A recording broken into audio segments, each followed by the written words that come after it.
says the Ben Ish Hai. The Gemara Masechet Beitzah says the foolish Babylonians, Achli Nahama ben Nahama, they eat bread with bread. So what does this mean? They eat bread with bread. So the Baalei Musar say when a person they ask, why do you eat? He says, so I'll have strength to go work. He says, and then when you ask him, why do you work? He says, so I shall have bread to eat. So then you ask him, why are you eating the bread? So I have strength to go work. So why are you working? So I have bread on the table to eat. So it's a cycle. So this is what the Gemara says, the foolish Babylonians, they eat bread with bread. But really, why are you supposed to work? So you'll have strength to eat and strength now to go serve Hashem. You gotta break the cycle. You work for it to eat, eat for it to work for it to eat, the same cycle, right? And how do you uplift this cycle? You break it and you make it that you come home and learn, not just come home, eat, and go to sleep and wait for it to go to work the next day. As King Solomon says, all the rivers go to the sea, and the sea is still never full. This is Kohelet. What does that mean? He says all of a person's strength goes to his stomach, right? He's working so hard so he can fill his stomach, his desires, and yet his stomach is never full. The rivers is a person's work, and it goes to where? The sea. The sea is the stomach, but the sea is never full. It never overflows. It's always taking more, taking more, taking more.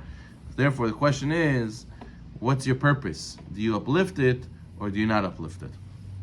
The Ben Ish Hai writes that we have weekdays in the Shabbat.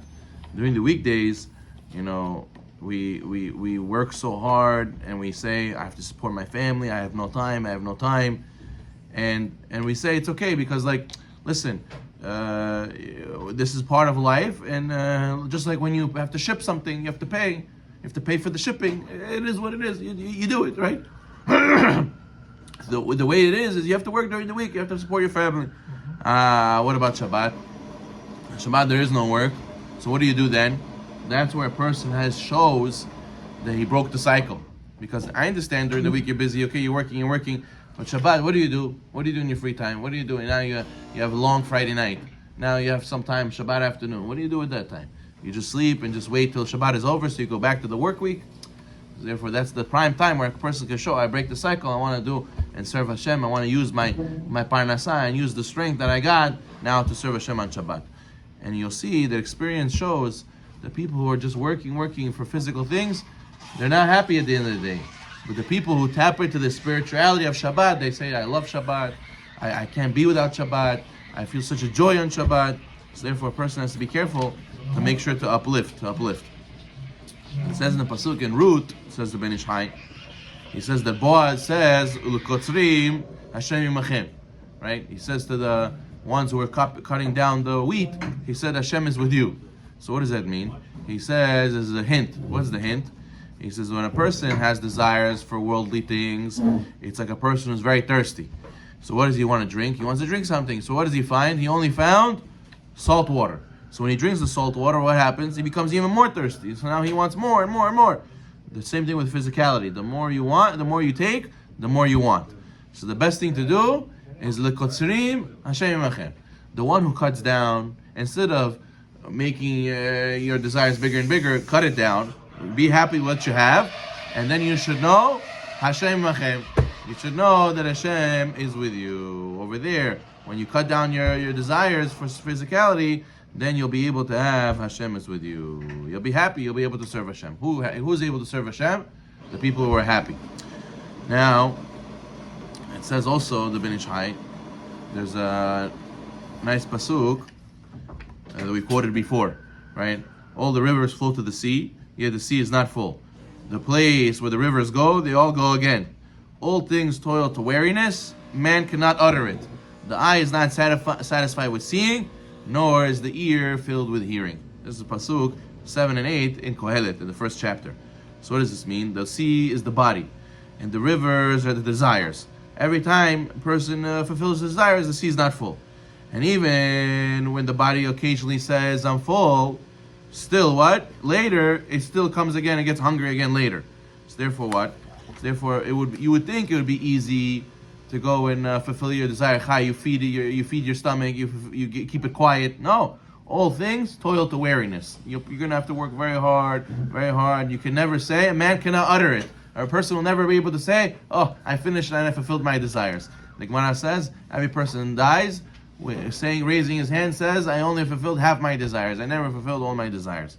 So therefore, a person has to be careful not to give in to the cycle. As you have to be careful what you wish for, because a lot of times it can make you less happy than you thought. There's a famous mashal he brings. There was a guy who was chopping wood.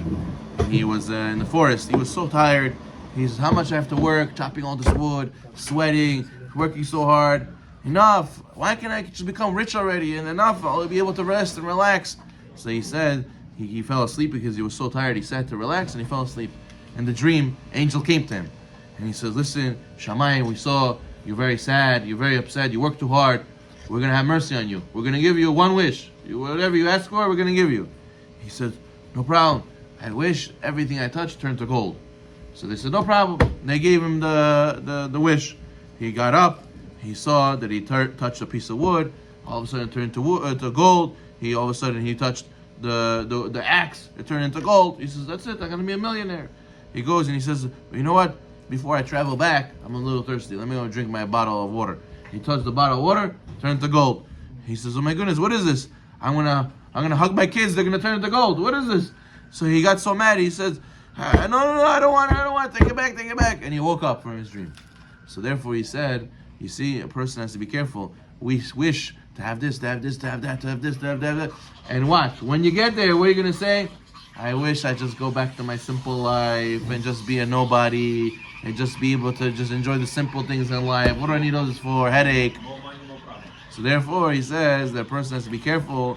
Once you play with desire, it's a never-ending cycle. A person has to be careful not to fall to it.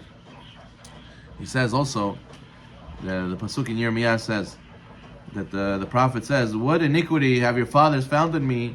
They have gone far from me, and have gone for no reason, and have become nothing." What does that mean? He says that some people, everybody makes trades. Everybody makes an exchange. You can't have everything. You have to choose. So many people, they switch their prayer and their Torah study for the desires of this world, right? Let's say a person, a customer walks in at the time of minha. So he says, "Oh, listen, this guy, I know this guy. He likes to spend. He's going to spend minimum $5,000, $10,000. You know what? It's okay. I'm going to miss minha. I'm going to miss my shiur. I'm going to miss my whatever. It's more important. At least I should make a profit."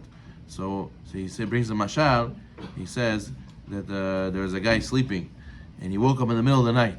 They found out that there's a fire in his house. So he had to think quick. So he went to go to save his wife and his valuables. So he wrapped up his wife in a sheet to carry her over the shoulder so he can escape with her. And he wrapped his valuables in his sheet so that way he could throw them out the window also. But he got mixed up.